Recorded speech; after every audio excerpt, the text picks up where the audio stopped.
O nosso irmão Marcos de Mário, do Rio de Janeiro, é um estudioso dessa educação voltada para o Evangelho, os ensinos de Jesus. A sua preocupação com a educação da juventude é enorme. E ele apresentou um programa excepcionalíssimo aqui na Web Rádio Cristo Consolador. Nós convidamos você para nos acompanhar aqui na Web Rádio, na página Estação da Luz Espírita. Trabalho imperdível. Lembramos que a nossa página Estação da Luz Espírita não tem fins lucrativos, o objetivo é a divulgação da doutrina espírita. E é por isso que nós reunimos aqui, além de um material excepcional que você tem lá na playlist, você vai encontrar aqui a programação da Web Rádio Estação da Luz de Natal e da Web Rádio Cristo Consolador, onde você vai encontrar aquele material espírita que atende às suas necessidades de estudo e pesquisa, sem fins lucrativos, lembramos. E vamos reproduzir o programa O Evangelho em Espírito e Verdade, Educando com Jesus na Escola, com Marcos de Mário, do Rio de Janeiro, na Web Rádio Cristo Consolador. Programa simplesmente imperdível. Muitíssimo obrigado pela sua companhia e vamos ao programa.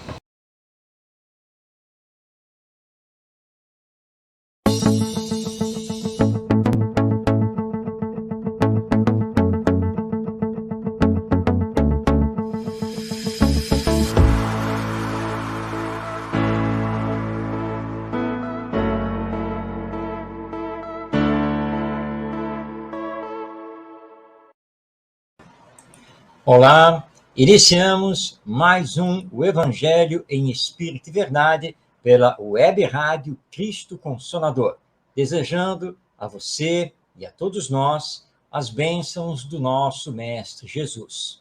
Este é um programa dedicado a estudar o conteúdo do Evangelho à luz da doutrina espírita, os fatos históricos sobre ele, a missão de Jesus aqui na face da Terra, os ensinos morais do nosso mestre, tudo isso você encontra aqui no nosso programa, que vai ao ar toda quinta-feira, a partir das 5 da tarde, ao vivo. Portanto, você pode participar, basta enviar a sua mensagem, fazer o seu comentário através do YouTube.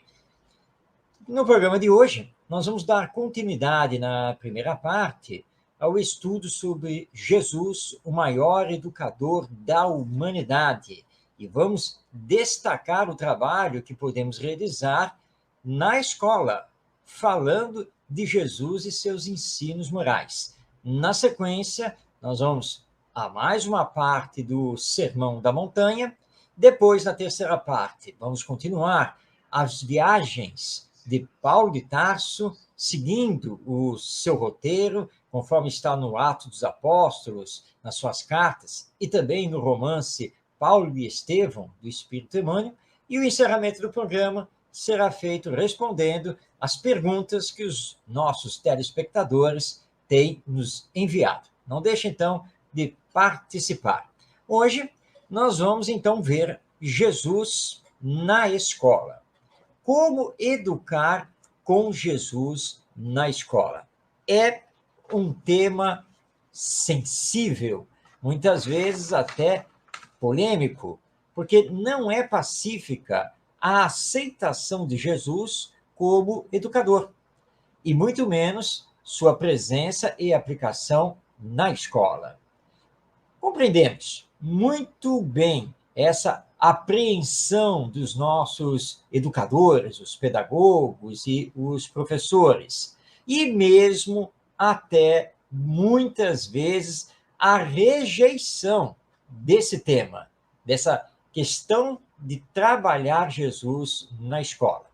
E entendemos isso, nós temos a compreensão, porque sabemos que, historicamente, as igrejas, tanto a católica quanto a protestante, elas, infelizmente, deturparam muitas vezes os ensinos do nosso Mestre Jesus e encerraram o nosso Mestre dentro dos templos, cultos, sermões, rituais dentro das suas respectivas igrejas. Como essa situação perdurou por séculos, lembrando que a Igreja Católica surgiu ali no ano 325 e a igreja protestante, que aqui no Brasil é conhecida como igreja evangélica. Ela surge pelos idos ali, meados de 1500. Nós temos essa situação de Jesus preso às igrejas durante muito, mas efetivamente muito tempo. E, portanto, houve um distanciamento da educação, um distanciamento da escola. Tivemos aqui no Brasil toda uma movimentação para se instituir nas escolas o ensino religioso.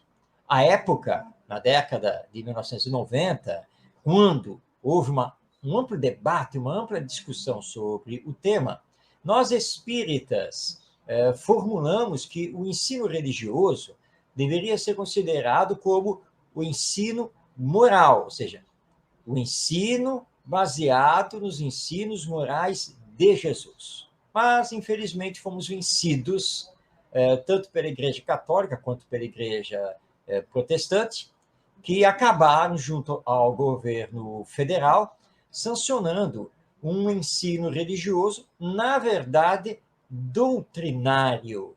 Então, nós temos o ensino do catolicismo, do protestantismo e assim por diante, com os representantes, os professores, designados pelas respectivas igrejas. E nós espíritas nunca aceitamos isso, até porque nós não temos pastores professores.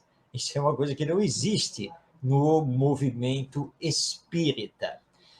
Infelizmente, nós perdemos uma grande oportunidade de trabalhar na escola laica os ensinos morais de Jesus, que são ensinos atemporais, ou seja, ensinos para todos os tempos, e são universais, ensinos para todas as pessoas.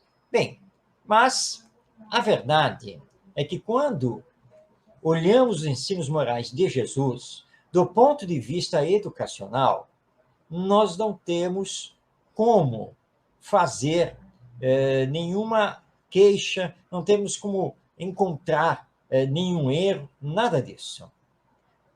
E, pelo contrário, os ensinos morais de Jesus na escola é o que estamos mais precisando para que possamos ter efetivamente uma educação ética, uma educação em virtudes, uma educação que seja, na verdade, uma educação nos reais valores humanos, e valores esses espiritualizados. É tudo isso que nós encontramos nos ensinos morais do nosso Mestre Jesus. Enquanto não trabalharmos isso, nós vamos continuar a assistir à escola formando pessoas materialistas, egoístas, porque é isso o que prevalece dentro das nossas escolas.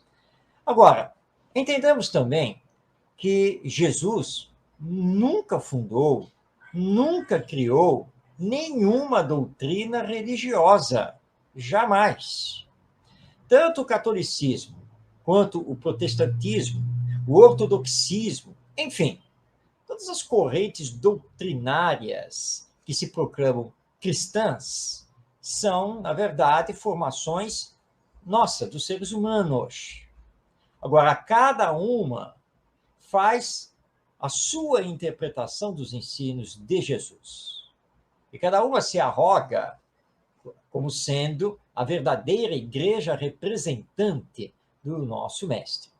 O Espiritismo vem para dizer que, na verdade, o cristianismo não pode se confundir com nenhuma dessas igrejas, porque o cristianismo ele vem dos ensinos morais de Jesus.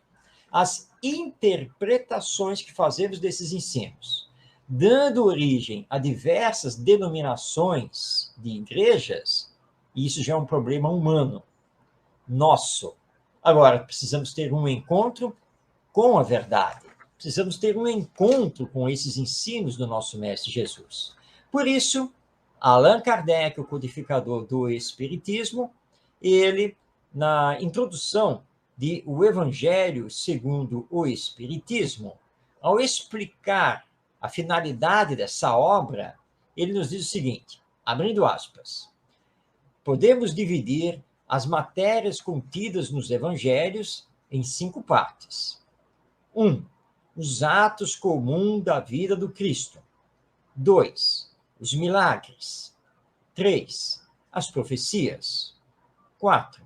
As palavras que serviram para o estabelecimento dos dogmas da Igreja. 5. O ensino moral. Se as 4 primeiras partes têm sido objeto de discussões, a última, o ensino moral, permanece inatacável. Diante desse código divino, a própria incredulidade se curva. É o terreno em que todos os cultos podem encontrar-se.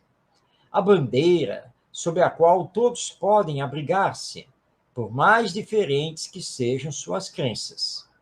Porque nunca foi objeto de disputas religiosas, sempre e por toda parte provocadas pelos dogmas.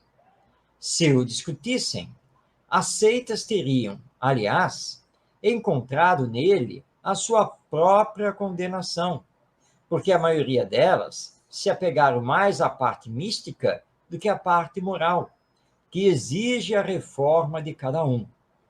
Para os homens, em particular, é uma regra de conduta que abrange todas as circunstâncias da vida privada e pública, o princípio de todas as relações sociais fundadas na mais rigorosa justiça. É, por fim, e acima de tudo, o caminho infalível da felicidade a conquistar, uma ponta do véu erguida sobre a vida futura. É essa parte que constitui o objeto exclusivo desta obra, ou seja, o Evangelho segundo o Espiritismo. Fechando aspas. Essas são as palavras de Allan Kardec na introdução de O Evangelho segundo o Espiritismo e deixando bem claro para nós que o grande objeto de estudo sobre Jesus são os seus ensinos morais. Essa é a dedicação do Espiritismo. E é isso que precisamos introduzir nas nossas escolas. Agora, uma palavrinha a você, professor, a você, pedagogo, que trabalha numa escola, seja ela pública ou privada. A você, que possui uma crença religiosa, que respeitamos, porque nós espíritas aprendemos a respeitar todas as crenças religiosas que levem o homem ao bem. Então, este é um recado a você.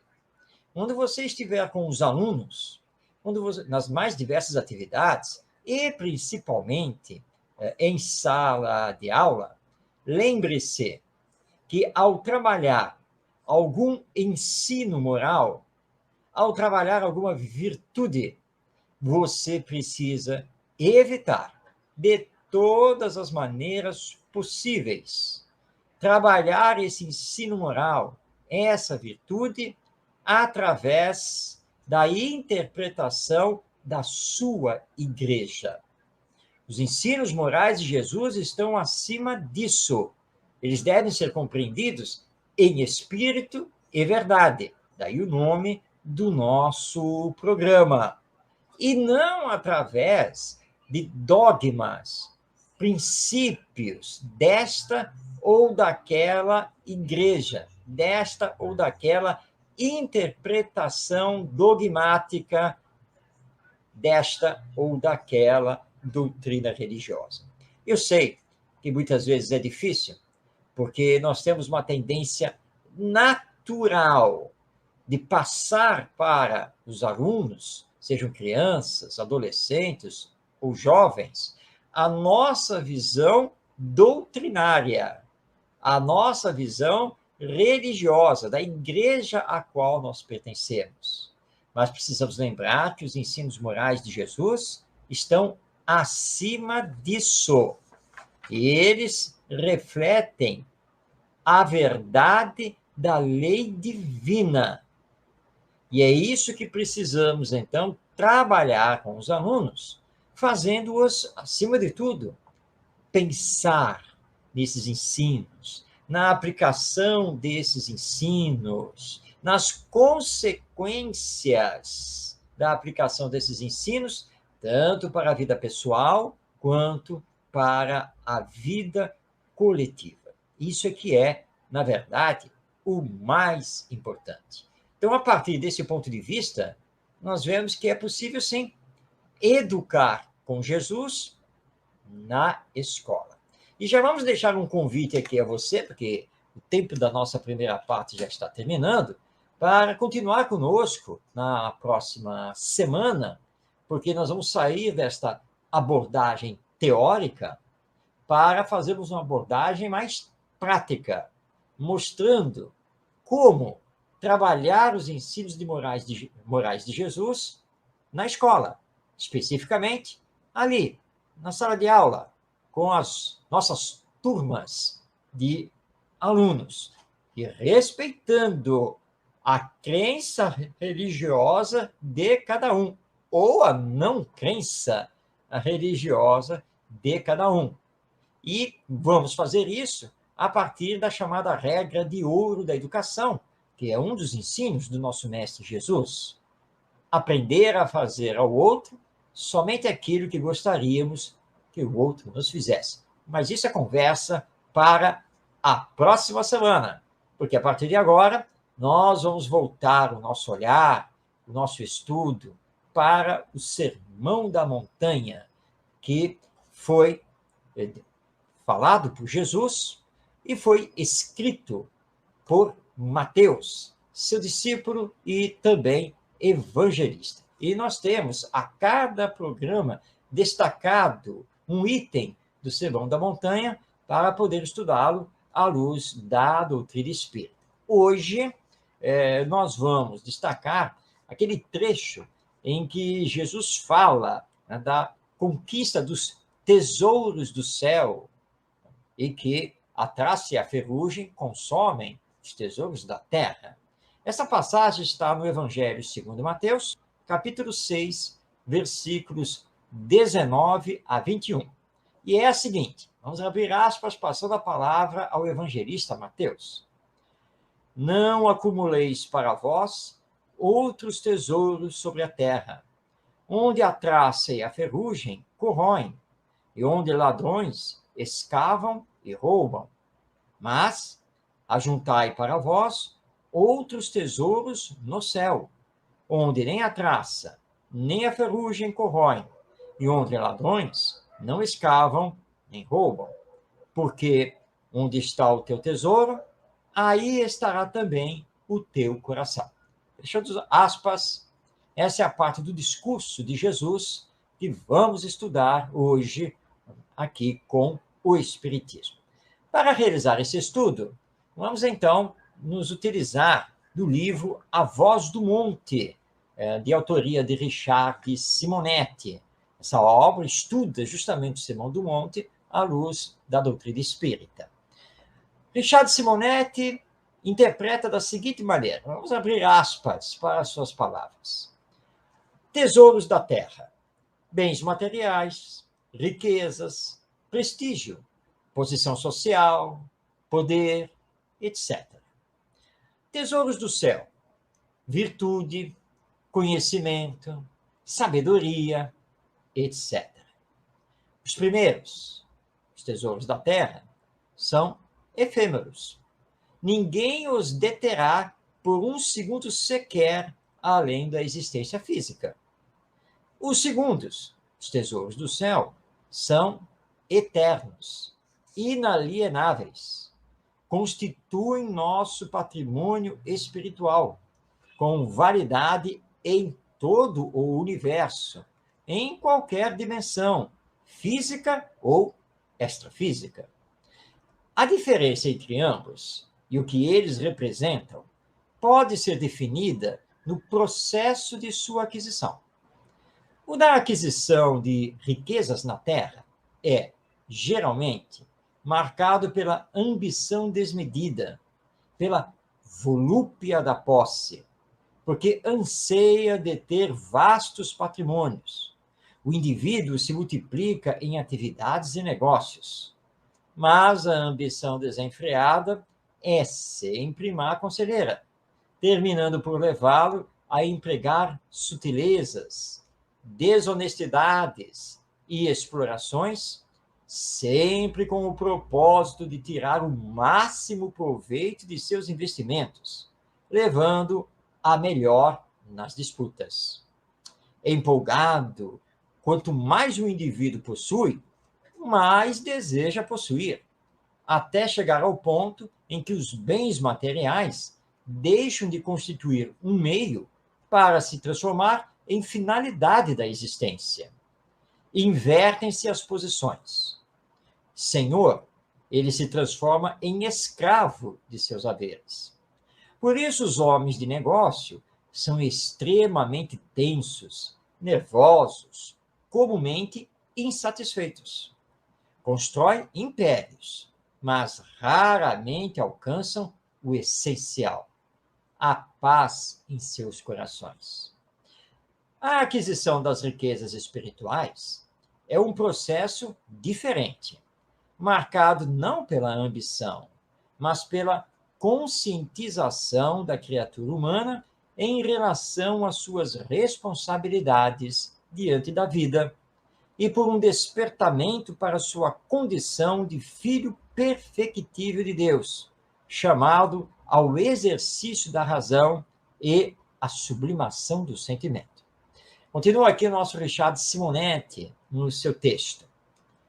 Inegavelmente, a riqueza espiritual é bem mais difícil de ser adquirida, porquanto exige que violentemos as tendências do homem velho, o homem primitivo que mora em nós, bem mais próximo dos impulsos da animalidade do que da angelitude. Exemplo típico dessa dificuldade temos no exercício da caridade, caminho das realizações mais nobres da criatura humana, alicerce fundamental dos bens espirituais. Não obstante os renovados estímulos colhidos da orientação religiosa e nos apelos da espiritualidade que chegam até nós pela intuição, há entraves arraigados que nos inibem, como a preguiça, a indolência, o descaso, a má vontade. Fechando aspas, nós vimos aqui as colocações de Richard Simonetti sobre essa questão dos tesouros da terra e os tesouros do céu. Então, estão no livro A Voz do Monte. E realmente, Jesus tem razão. Precisamos conquistar tesouros do céu, que são as virtudes, as qualidades morais bem desenvolvidas. Porque os tesouros da terra não nos acompanham no depois da morte. Lembremos aqui os antigos egípcios, porque os mais abastados, os príncipes, os faraós, as pessoas da corte imperial, essas eram enterradas em tumbas majestosas, muito bem feitas, e nessas tumbas, além do sarcófago com o corpo embalsamado, ainda colocavam-se presentes, pinturas, tudo que o morto precisaria utilizar na sua vida além da morte. Todos nós sabemos que o morto, enquanto alma, de fato, passou a viver na dimensão espiritual da vida. Mas todos os materiais colocados no seu túmulo ali ficaram. E aqueles que não foram saqueados pelos ladrões foram descobertos pelos arqueólogos. E estão os materiais, inclusive os sarcófagos, nos museus do mundo inteiro. Ou seja, tudo aquilo que era material e que foi enterrado junto ao corpo, tudo ficou aqui na Terra. Nada acompanhou e não acompanha a alma no seu retorno ao mundo espiritual. Mas as nossas conquistas na caridade, na bondade, no respeito, na solidariedade, na paciência, na espiritualização de nós mesmos, na prática do bem e do amor, isso será nosso para toda a eternidade. Mas vamos passar agora a palavra a um outro companheiro espírita, autor também de uma obra sobre o Sermão da Montanha, que é Rodolfo Carigares. E a obra dele tem exatamente esse título, O Sermão da Montanha. E sobre essa questão dos tesouros do céu e os tesouros da terra, ele nos esclarece o seguinte, abrindo aspas.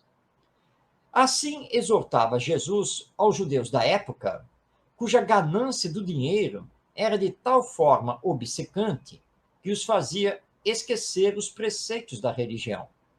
A situação hoje parece ser a mesma.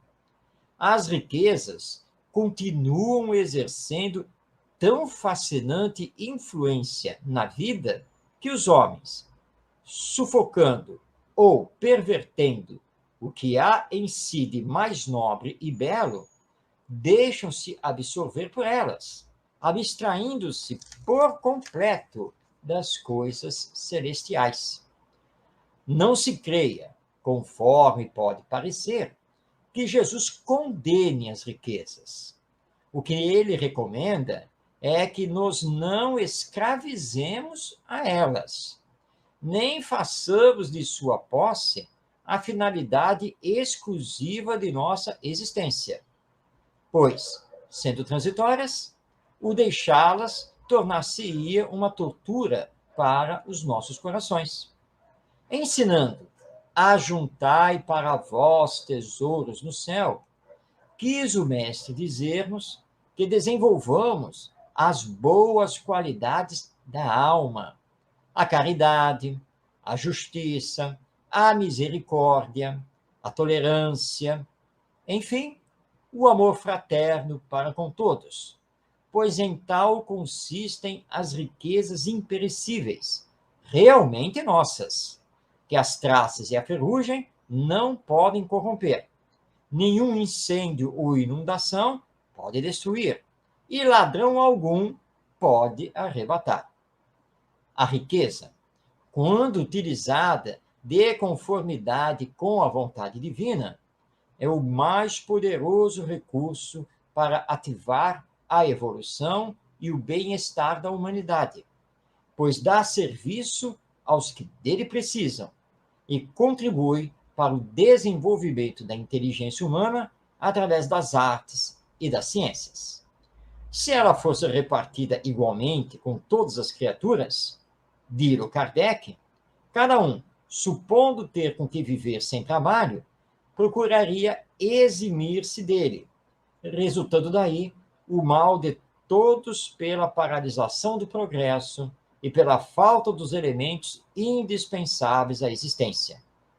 Deus a concede, então, a limitado número de pessoas, para que elas a administrem com critério e integridade, fazendo chegar aos demais o bastante para cobrir as suas necessidades. A riqueza é, ainda, o meio que Deus faculta aos seus detentores para que melhor aprendam a discernir o bem do mal e o pratiquem em grande escala, em proveito da coletividade. Fechando aspas, são as palavras de Rodolfo Carigares. E ele lembra bem aqui, Jesus não era contra a riqueza, nem o espiritismo, mas Jesus advertia para que a riqueza fosse bem utilizada a benefício do progresso de todos. E é isso que o Espiritismo vem também nos lembrar. E tanto Richard Simonetti quanto Rodolfo Carigares insistem em nos esclarecer, insistem em nos lembrar que somos almas imortais, que não somos o corpo, e que a verdadeira vida não é esta vida corpórea, física, terrena, mas sim a vida espiritual, de onde viemos pelo nascimento, melhor seria dizer renascimento, e para onde vamos através da morte, que nós espíritas consideramos que é apenas o processo de desencarnação, ou seja, sair da carne, retornando à dimensão espiritual. E, portanto, o que vai nos acompanhar nesse retorno ao mundo espiritual? Somente e tão somente as conquistas morais, as virtudes, o nosso melhoramento, o bem que fizemos ao próximo, porque todo o resto fica. A casa própria fica. O carro na garagem vai ficar. O dinheiro do banco não vai sair dele. As roupas no armário também vão ficar lá. Enfim, tudo que é da matéria, na matéria fica. Por isso a advertência de Jesus no Sermão da Montanha: ajuntemos tesouros no céu, para que possamos bem desencarnar, encontrar a felicidade como consequência do que semeamos aqui na Terra e sermos recepcionados pelos nossos amigos, pelos nossos amores, que felizes vão se rejubilar conosco. Esse é um ensino maravilhoso, portanto, que pudemos ter através do Sermão da Montanha do nosso Mestre Jesus, que está lá no Evangelho segundo Mateus, nos seus capítulos 5 e 6. Semana que vem, nós vamos continuar a estudar o Sermão da Montanha, destacando mais uma parte do discurso do nosso Mestre Jesus. Bem, agora nós vamos adentrar a terceira parte do programa O Evangelho em Espírito e Verdade.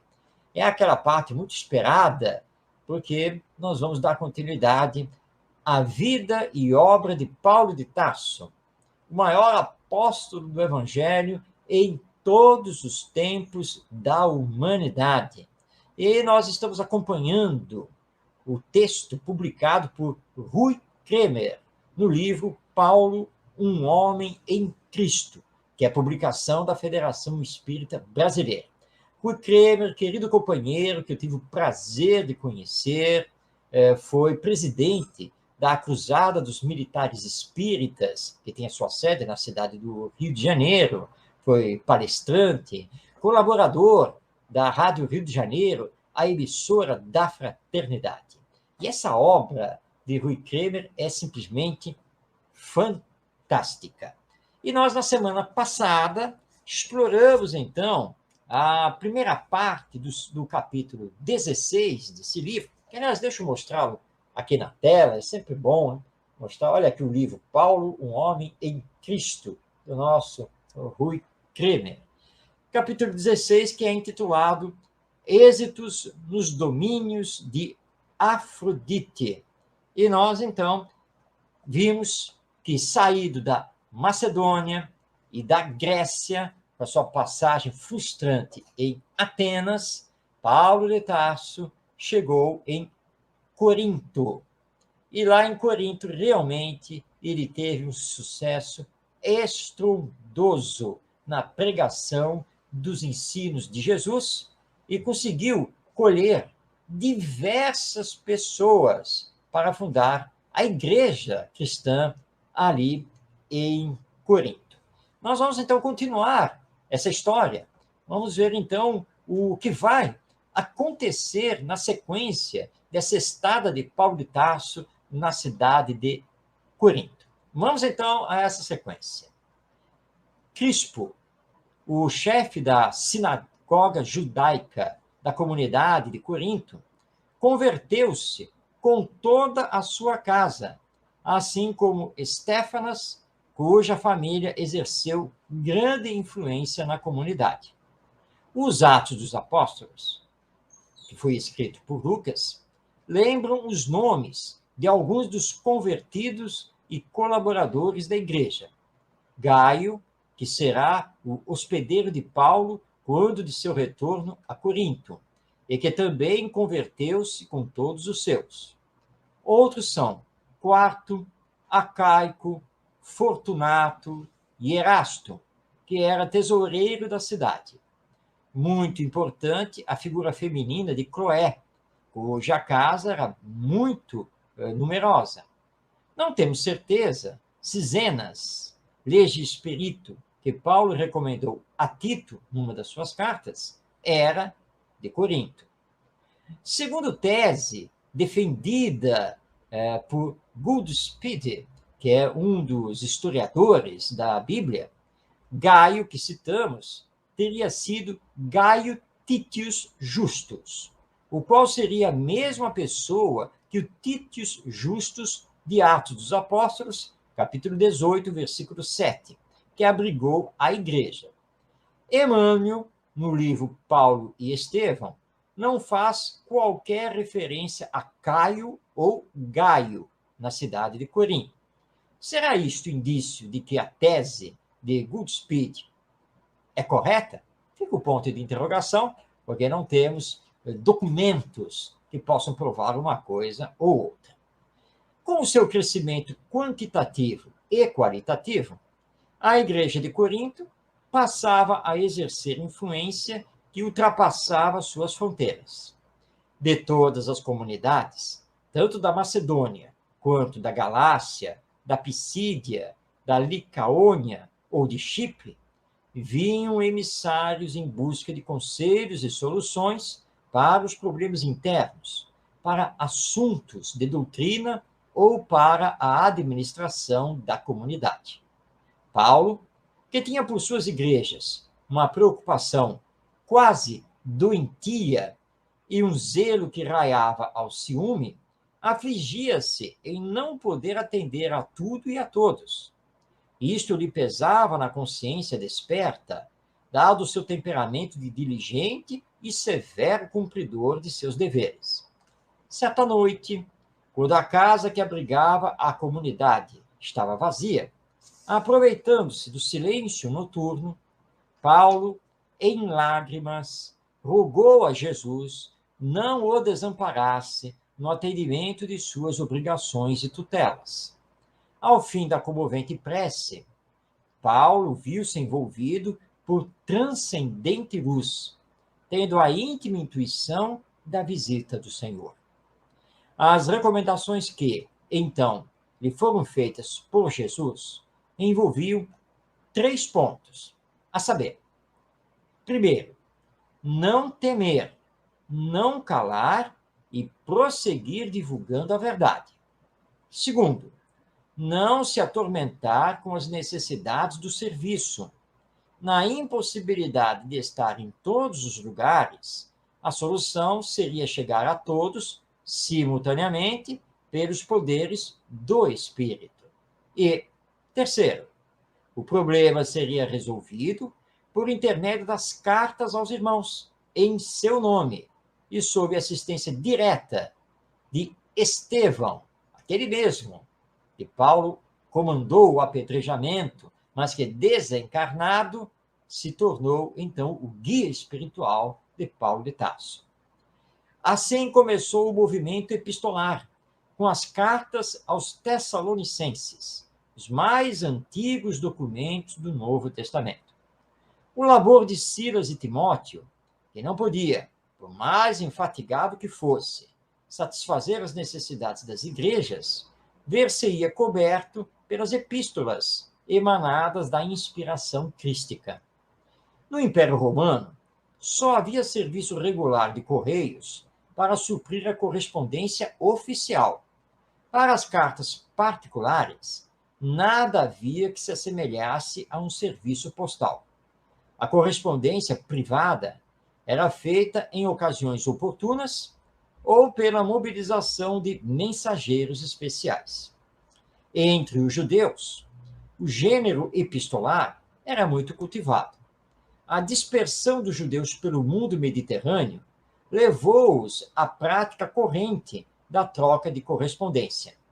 As sinagogas se comunicavam regularmente umas com as outras, e nelas havia, mesmo, encarregados de levar as cartas, cargos que eram preenchidos por dignatários de certa categoria. As epístolas se tornaram a forma da literatura cristã primitiva, num tempo em que o cristianismo ainda não tinha textos escritos.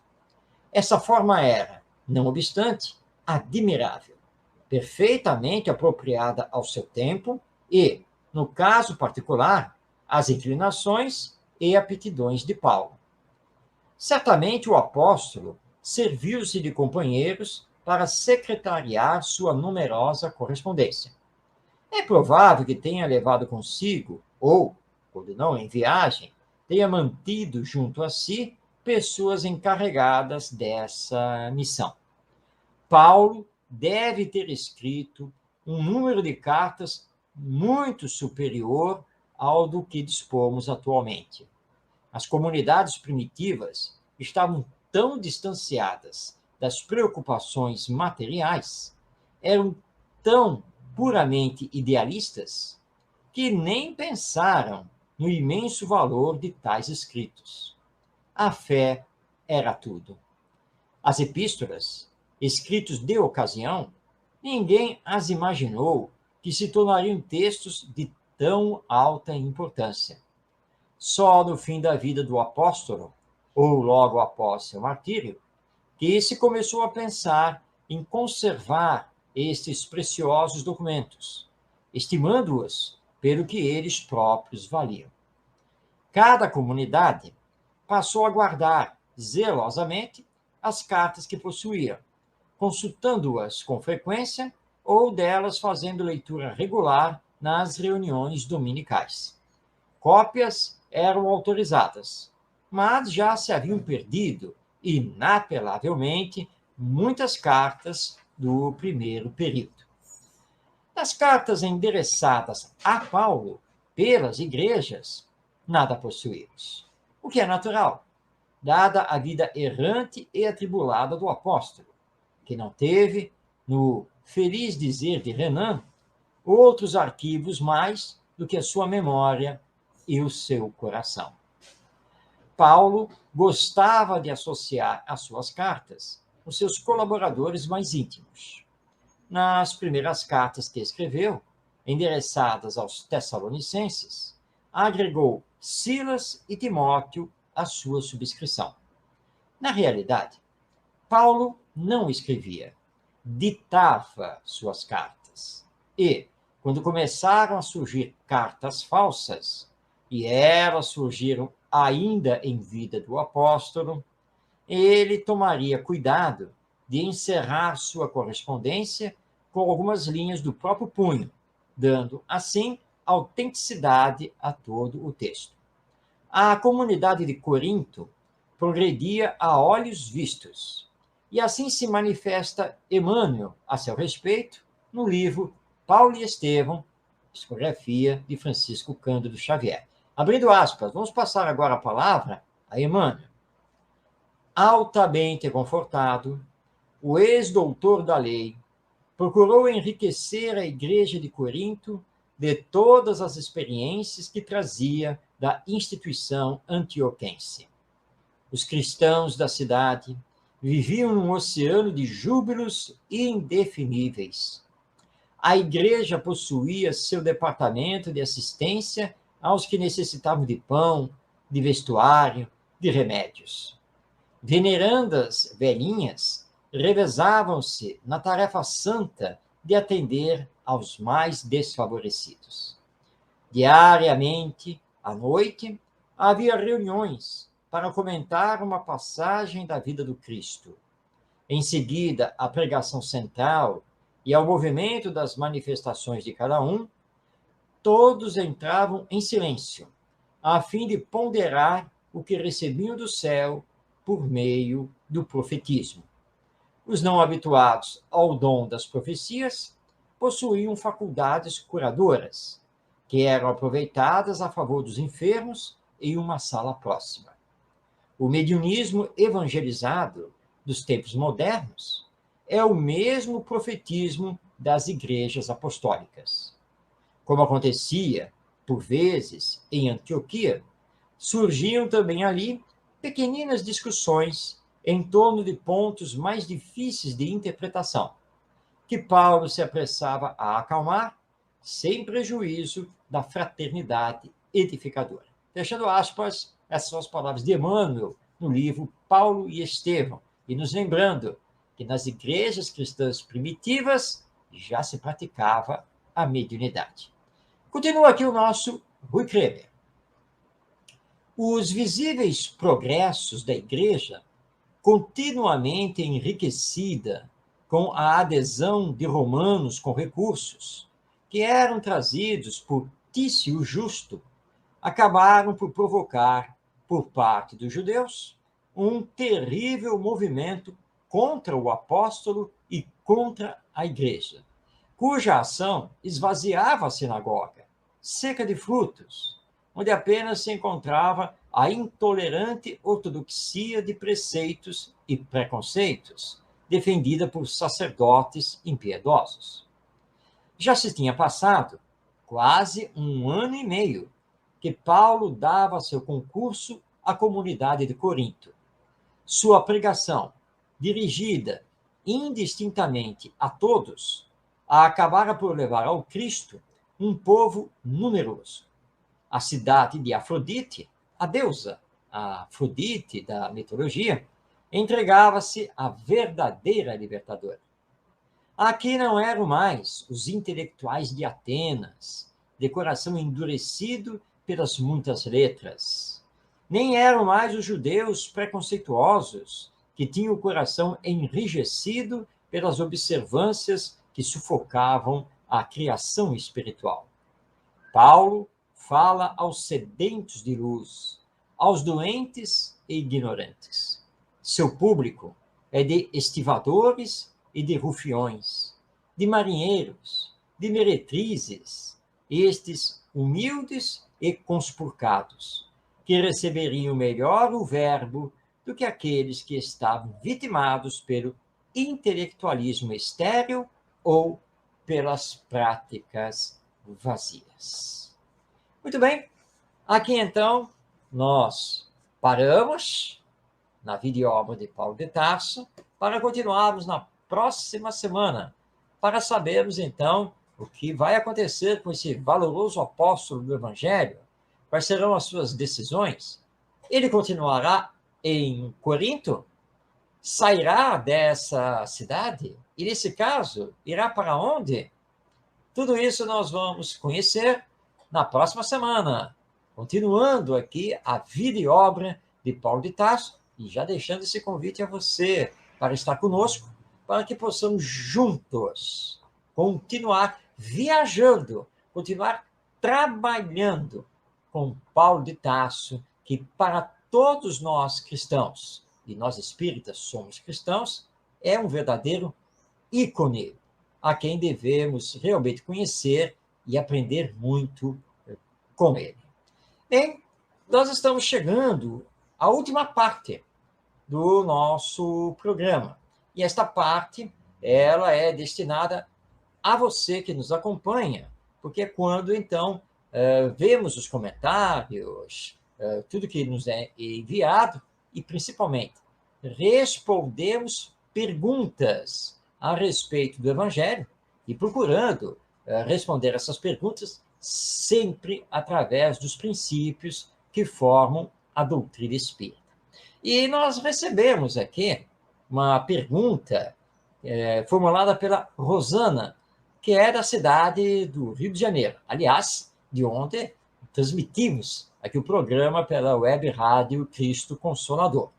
A Rosana, então, nos pergunta: por que muitos cristãos dão mais importância aos seus interesses pessoais do que ao próprio cristianismo? Bem, Rosana, nós estamos assistindo na atualidade isso acontecer muito. Nós temos visto muitas pessoas que se dizem cristãs, pessoas que estão à frente das suas igrejas e que estão se envolvendo com questões de ordem material, como arrecadações financeiras vultosas, luta pelo poder executivo nos mais diversos governos, sejam municipais, estaduais, ou mesmo o governo federal, nós estamos vendo religiosos cristãos que estão formando bancadas parlamentares, lutando pelo poder, pelas verbas. E você pergunta, por que isso está acontecendo? Será que essas pessoas não entenderam o Evangelho? E, de fato, Rosana, essas pessoas não entenderam o Evangelho. Porque o Evangelho nos solicita transformação moral. Sermos cada vez mais pessoas voltadas ao bem comum. Pessoas voltadas à solidariedade, à fraternidade, à ética. Para juntar tesouros no céu, que foi o tema que tratamos hoje aqui no nosso programa, quando estudamos o Sermão da Montanha. Equivocam-se os cristãos que estão lutando por poder material, seja ele qual for. Todos eles serão chamados de volta ao mundo espiritual por Deus, para a devida prestação de contas. E vale aqui lembrar a parábola do mal rico, contada por Jesus. Rico, ele olhou para suas terras e viu que a produção tinha sido excepcional, maravilhosa, e que ele precisaria até mesmo construir mais celeiros, maiores, para poder armazenar toda a sua produção agrícola. E ele faz as contas e vê que ele estava não apenas rico, estava milionário, bilionário, e que nem precisaria fazer mais nada na vida, porque ele poderia passar todos os demais anos da sua existência vendendo essa produção. Então ele pensa em justamente fazer isso. A partir de agora, não trabalho mais. A partir de agora, só vou gozar a vida, vou para as alegrias, é isso que eu vou fazer. E Jesus, então, contando essa parábola, disse, então, que Deus, olhando para esse seu filho, disse, então, assim, és louco. Na verdade, esta noite, pedirei a sua alma de volta. Ou seja, você não vai, meu filho, usufruir de nada dessas coisas que são materiais, porque o seu pensamento está totalmente egoísta. Em nenhum momento você pensou nos outros. E você acha que agora vai apenas se fartar nos gozos materiais por causa da sua riqueza. Você, na verdade, é insensato. E para que você não se complique ainda mais perante a minha lei, vou chamar de volta você para o mundo espiritual esta noite. Ou seja, você vai sofrer esta noite alguma coisa que vai provocar a sua desencarnação. E vou fazer isso para o seu bem, para que você não atrapalhe a sua evolução e outros que vão herdar as suas terras, que vão herdar os seus celeiros, possam fazer melhor, pensando no próximo. Então, todos esses religiosos cristãos que estão se envolvendo e se engalfinhando pelo poder político, pelo poder legislativo, pelo poder executivo, pelo poder financeiro, estão equivocados e muito longe das lições do Evangelho. Mas tenhamos pena deles. Oremos por todos eles. Tenhamos misericórdia de todos, porque não devemos condenar a ninguém.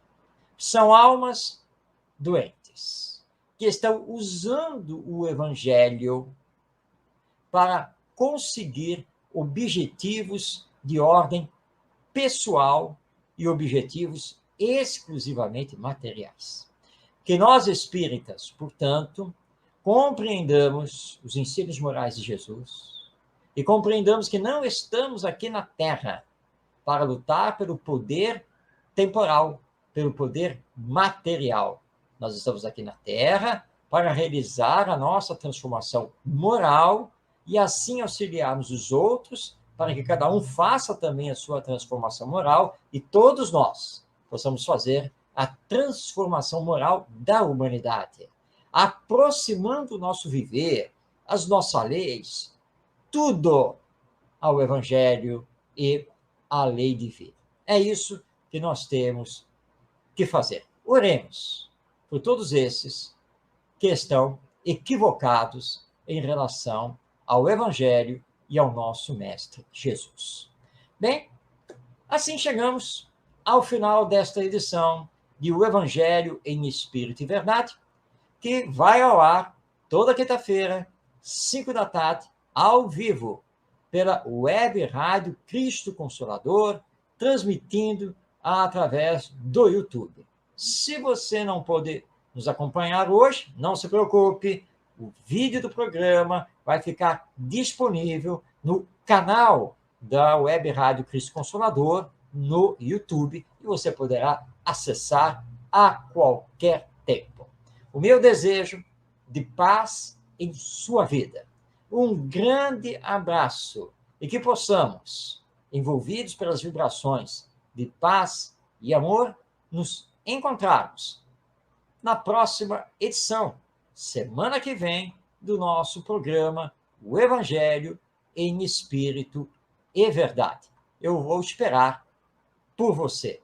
Até o nosso próximo encontro.